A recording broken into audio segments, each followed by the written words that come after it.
Right. 23 December நாங்கள் இந்த film shoot பண்ண ஆரம்பித்தோம்.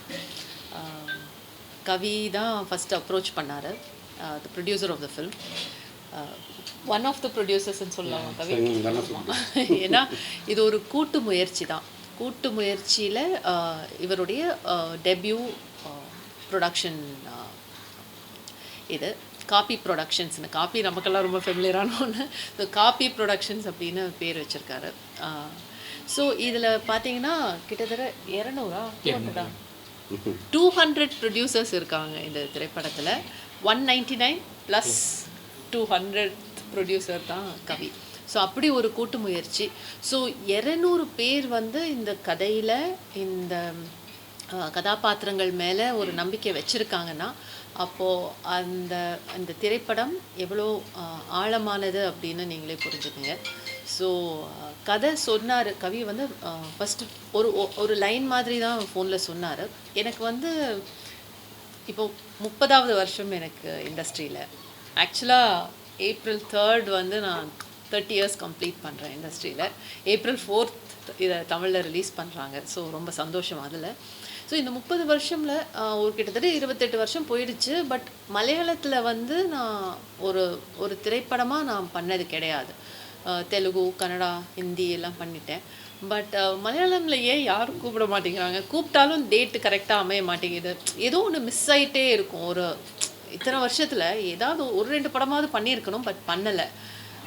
பட் கவி இந்த ஸ்டோரி சொன்னதும் எனக்கு ஃபீல் ஆச்சு. இந்த படம் தான் நான் முதல்ல பண்ணணும் போல் இருக்குது மலையாளத்தில். அதனால தான் இத்தனை நாளாக மிஸ் ஆகிட்டு வந்திருக்கு அப்படின்னு. ஏன்னா அந்த அளவுக்கு ரொம்ப ஆழமான ஒரு கதாபாத்திரம் அது. நான் ரொம்ப ரொம்ப ரொம்ப இன்வால்வ் ஆகி பண்ண ஒரு திரைப்படம்.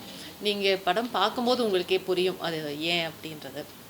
ஸோ ரொம்ப ஆழமான ஒரு கதாபாத்திரம். இனிஷியலாக இந்த திரைப்படம் வந்து ஒரு சஸ்பென்ஸோடு தான் நகரும். அதுக்கப்புறமா அதில் வேறு ஒரு பரிமாணம் நீங்கள் பார்க்க முடியும் அதில். ஸோ இந்த திரைப்படம் மலையாளத்தில் 24th ரிலீஸ் ஆச்சு. Jan 24th ரிலீஸ் ஆச்சு. ஸோ இன்னும் அது தியேட்டர்ஸில் ஓடிட்டு இருக்குது. ஸோ ரொம்ப ரொம்ப சந்தோஷம். 60 days தாண்டி ஒரு படம் என்னுடைய டெபியூ மூவி இன் மலையாளம் ஓடிட்டுருக்கு. ஸோ அதுக்கு ரொம்ப சந்தோஷம். And I am super thrilled. Kavi வந்து அதை டிசைட் பண்ணார். டைரக்டரும் சரி, தாமஸ் சாரும் கவியும் சேர்ந்து அதை தமிழ்லேயும் ரிலீஸ் பண்ணலாம் அப்படின்ட்டு. ஸோ இது எனக்கு ரொம்ப சர்ப்ரைஸாக இருந்துச்சு. ஏன்னா இனிஷியலாக நம்ம அந்த பிளான் நீங்கள் எனக்கு சொல்லலை, மைண்டில் இருந்திருக்கும்னு நினைக்கிறேன். பட் அதை ஃபுல்லாக படமாக பார்த்ததுக்கப்புறமா they have taken that call. So எனக்கு அது ரொம்ப த்ரில்லிங்காக இருந்தது. ஏன்னா தமிழில் என்னுடைய வாய்ஸ்லேயே நான் டப் பண்ண முடியும், அது ஒரு ப்ளஸ்ஸு. அண்ட் மலையாளத்தில் வந்து நான் டெபியூ, இங்கே தாமஸ் சாரும் கவியும் டெபியூ. ஸோ சார், நீங்கள் பல படங்கள் பண்ணியிருந்தாலும் தமிழில் உங்களுக்கு இது முதல் திரைப்படம். Welcome to Tamil industry. And Kavi, welcome to Tamil industry. So ரொம்ப ரொம்ப நல்ல ஒரு யூனிட். ரொம்ப பயங்கரமாக பார்த்துக்கிட்டாங்க.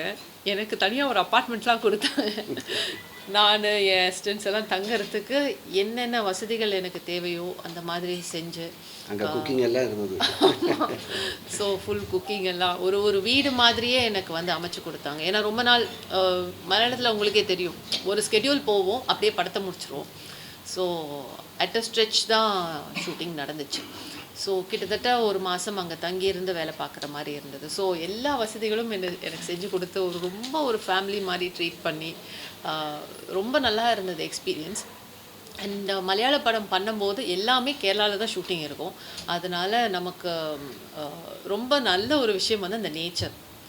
அது அப்படி ரம்யமாக இருக்கும். நீங்கள் ஃப்ரேம் டு ஃப்ரேம் நீங்கள் பார்க்கலாம். அவருடைய ஊர், அதனால் ரசித்து எழுதியிருந்தார். சாரும் ரசித்து எடுத்திருக்காரு. So frame to frame Anish cameraman, cinematographer, super work. In fact எல்லா ரிவ்யூஸ்லேயும் அனீஷை வந்து எல்லாருமே பாராட்டி இருந்தாங்க. ஏன்னா சினிமாட்டோகிராஃபி அவ்வளோ அற்புதமாக இருக்கும். அந்த நேச்சரும் அதுக்கு எடுத்து கொடுக்கும். அண்ட் அவருடைய ஒர்க்கும் ரொம்ப சைலண்ட் பர்சன், பேசவே மாட்டார். செட்டில் வந்து அனீஷ் இருக்கிறதே தெரியாது, அவர் பாட்டுக்கு இருப்பார். But his work is so brilliant. So இந்த திரைப்படத்தை தமிழில் நீங்கள் பார்த்து ரசிக்கணும் அப்படின்னு கேட்டுக்கிறேன். திலீஷ் போத்தன் சார் இதில் ஒரு இம்பார்ட்டண்ட் ரோல் பண்ணியிருக்காங்க. அவர் ரொம்ப பெரிய ப்ரொடியூசர் அண்ட் டைரக்டர் மலையாளத்தில். பல படங்கள் வந்து ப்ரொடியூஸ் பண்ணியிருக்காரு, டைரக்ட் பண்ணியிருக்காரு. ஸோ அவரோட சேர்ந்து ஒர்க் பண்ணுற அந்த ஒரு ஆப்பர்ச்சுனிட்டி கிடச்சிது. ஜாஃபர் இடுக்கி சார் ரொம்ப சீனியர் ஆக்டர் மலையாளத்தில். அவர் இடுக்கி அவருடைய ஊர், அங்கேயே போய் நாங்கள் ஷூட் பண்ணோம். ஸோ ஒரு ரொம்ப ப்ரில்லியன்ட் எக்ஸ்பீரியன்ஸாக இருந்தது. அண்ட் எனக்கு ரொம்ப ஸ்பெஷல் அப்படின்னா இதில் 2 குட்டி குழந்தைங்க இருக்குது. 2 பேரும் நிஹாரிகா. அது எப்படி அமைஞ்சதுன்னு தெரியல. ஸோ அந்த 2 குழந்தைகளுமே I had a very special bond with both of them. So அது ரொம்ப ஸ்பெஷல். அண்ட் ரொம்ப முழு மனதோட தயாரிக்கப்பட்ட, முழு மனதோட ரொம்ப ஆழமாக யோசித்து ஃபீல் பண்ணி எழுதின ஒரு ஸ்கிரிப்ட் இது. அண்ட் ரொம்ப அதை ரசித்து எடுத்திருக்காரு Thomas sir. And music Gopi Sundar அப்படின்ட்டு மியூசிக் டைரக்டர் ரொம்ப ரொம்ப அழகான, ரொம்ப ரொம்ப சோல்ஃபுல்லான ஒரு மியூசிக் கொடுத்துருக்காரு. எனக்கு ஆக்சுவலாக 96ல் நம்ம கோவிந்த் பண்ண மியூசிக் மாதிரி இருந்துச்சு எனக்கு கோபி சுந்தரோட மியூசிக் கேட்கும்போது.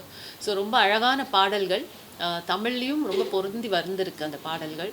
ஸோ அந்த திரைப்படத்துக்கு அந்த அந்த பாடல்கள் வந்து ரொம்பவே மெருகேற்றக்கூடிய ஒரு விஷயம். ஸோ இந்த திரைப்படத்தை 4th அன்னைக்கு ரிலீஸ் ஆகுது, April 4th அன்னைக்கு தியேட்டர்ஸில். நீங்கள் எல்லாரும் பார்த்து சப்போர்ட் பண்ணலாம். நீங்கள் எல்லாரும் பார்த்து சப்போர்ட் பண்ணலாம். அம்மா லப்பர் பந்து அம்மா இல்லை, இது வேற அம்மா, அம்மா இந்த மாதிரி பார்த்தா வேற அம்மா. ரொம்ப நிறைய டீட்டெயில்ஸாக சொல்ல முடியாது. பட் இட்ஸ் இதில் காமெடி இருக்காது. எனக்கு காமெடி இருக்காது அட்லீஸ்ட். ஸோ எனக்கு அது ரொம்ப வித்தியாசமாக இருந்தது பல வருடங்களுக்கு அப்புறமா.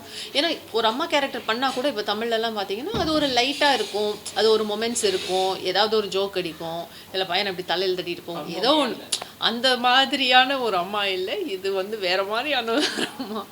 ஸோ எனக்கும் ரொம்ப டிஃப்ரெண்ட்டாக இருந்தது இந்த ஒரு எக்ஸ்பீரியன்ஸ். எனக்கு ரொம்ப டிஃப்ரெண்ட்டாக இருந்துச்சு. தமிழ் நடிப்பு அதே நடிப்பு தான், லாங்குவேஜ் தான்.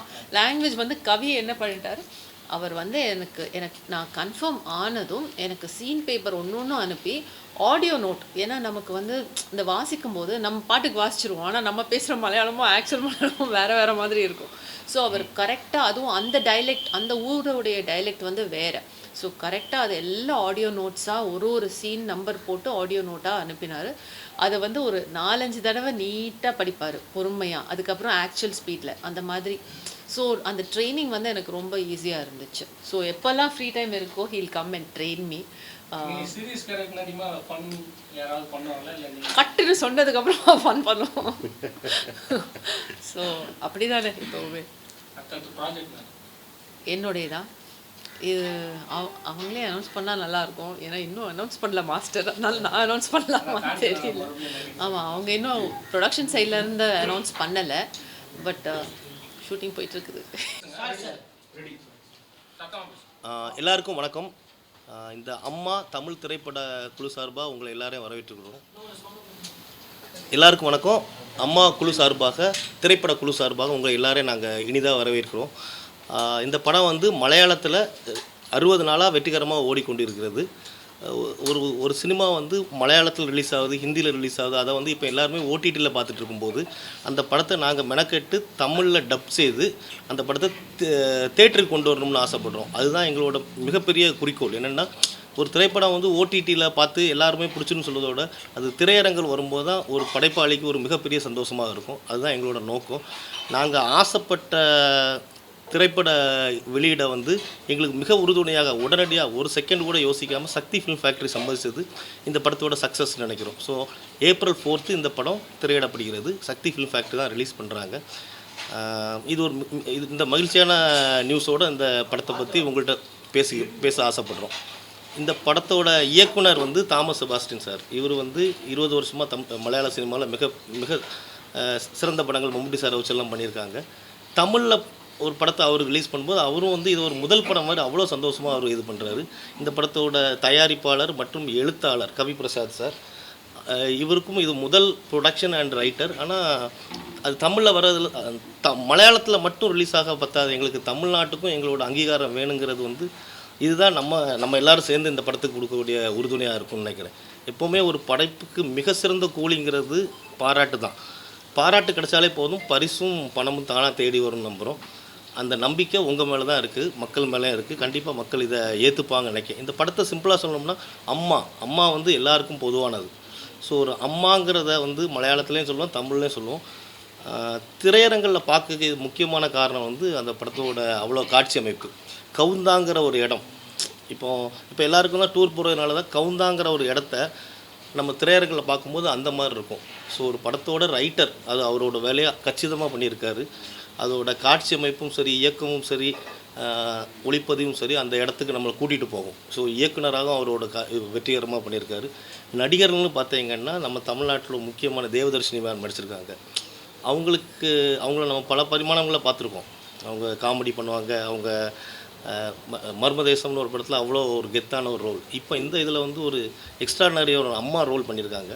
அது மக்களுக்கு வரும். ஸோ கதாபாத்திரமாகவும் இந்த படத்தில் மிக சிறந்த அம்சங்கள் இருக்குது.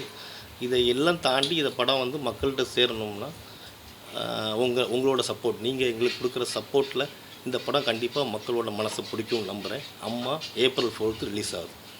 என் பேர் തോമസ് സെബാസ്റ്റ്യൻ. ഞാൻ വന്നിട്ട് മലയാളത്തിൽ 4 படம் பண்ணியிருக்கு. இது வந்துட்டு என்ன 4வது படம். ஃபஸ்ட்டு படம் வந்துட்டு மம்முட்டி சார் வச்சு ஹீரோ பண்ணி, செகண்ட் வந்து குஞ்சாக்க போபன், தேர்டு வந்துட்டு தியான் சீனிவாசன் அவர். இது வந்து என்ன 4வது படம். இது 4வது படம். அதுக்கூட എൻ്റെ ஃபஸ்ட்டு தமிழ் படம் தான். அப்போ இந்த படம் இந்த January 4th இல்லை April 4th நீங்கள் ரிலீஸ் பண்ண போகுது. പിന്നെ എല്ലാം ഇവർ ചൊല്ലിയിருக்கு, സെൻറ്റിൽ ചൊല്ലിയിருக்கு, എല്ലാം ചൊല്ലിയിருக்கு. അപ്പം எப்படி நல்லா இருக்கும் எனக்கு அம்மா എന്നാണ് അതിൻ്റെ പേര് വെച്ചിരിക്കുന്നത്. ഇത് വന്നിട്ട് സബ്ജക്റ്റ് വന്നിട്ട് ഒരു യൂണിവേഴ്സൽ സബ്ജക്റ്റ്, എങ്കേയും പോകുന്ന സബ്ജക്റ്റ്, എൻ്റെ നാട്ടിലും നടക്കുന്ന സബ്ജക്റ്റ്. ഇത് എങ്കേയും നല്ല പോകുന്നൊക്കെ എല്ലാവർക്കും അത്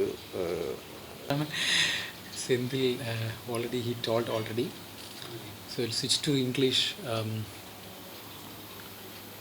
Like he already mentioned, this is my first movie. Since we've got such a good reception in Malayalam, I mean even right from the beginning it was our desire that we should release it in Tamil also, Tamil Nadu also. And Tamil மக்களுக்கு இந்த subject ரொம்ப பிடிக்கும்னு அந்த அளவுக்கு ஒரு நம்பிக்கை இருக்குது. அது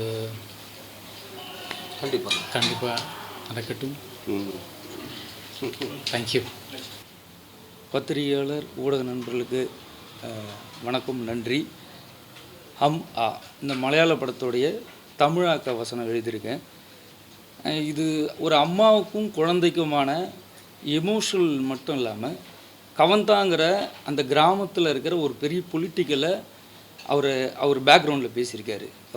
ரைட்டராக ரொம்ப முக்கியமான பிரச்சனை பேசியிருக்காரு. அந்த பிரச்சனை இன்றைக்கி ஸ்டேட் கவர்மெண்ட்டே கையில் எடுத்து வேற ஒரு விஷயத்தை வந்து இப்போ இன்றைக்கி பண்ணிக்கிட்டு இருக்காங்க. அது நீங்கள் படம் பார்க்கும்போது உங்களுக்கு ரிவீல் ஆச்சுன்னா நல்லாயிருக்குன்னு பார்க்குறேன். அப்புறம் ஒரு க்ரைம் ஒன்று இருக்குது, அது சின்ன த்ரில்லரோட ஒரு எமோஷ்னலாக ஒரு த்ரில்லராக அப்படி மூவ் பண்ணி ஸ்க்ரீன் ப்ளே பண்ணியிருக்காரு. அது படம் எனக்கு டப்பிங் ரைட்டிங் பண்ணிவிட்டு அது எனக்கு பார்க்கும்போதும் அது டப் பண்ணும்போதும் ஒரு டைம் அது எனக்கு ஒர்க் ஆகிட்டே இருந்துச்சு. ஒரு வெறும் அம்மா ஒரு குழந்தை அது எமோஷனல் மட்டுமே இல்லாமல் அது பேக்ரவுண்டில் இருக்கிற ஒரு த்ரில்லர், ஒரு ஐடியா, அந்த கிராமத்தோடைய ஒரு பெரிய பிரச்சனை, அதையும் முக்கியமாக அவர் பேக்ரவுண்டில் எழுதியிருக்கிற விதம் எல்லாமே சூப்பராக ஒர்க் ஆச்சு. கண்டிப்பாக இந்த படம் வந்து நம்ம ஆடியன்ஸுக்கு பிடிக்கும். அது நம்ம வந்து எழுதுனதுனால அப்படி சொல்லலை, நமக்கு அது ஒரு ஆடியன்ஸாக தான் நம்ம அதை பார்க்குறோம். ஸோ எல்லாருக்கும் மக்கள்கிட்ட நீங்கள் தான் கொண்டு போய் சேர்க்கணும். இந்த படம் தமிழ்லேயும் மக்கள் எல்லாரும் வரவேற்கணும், பெருசாக வெற்றி அடையணும்னு நான் கேட்டுக்கிறேன். நன்றி, வணக்கம்.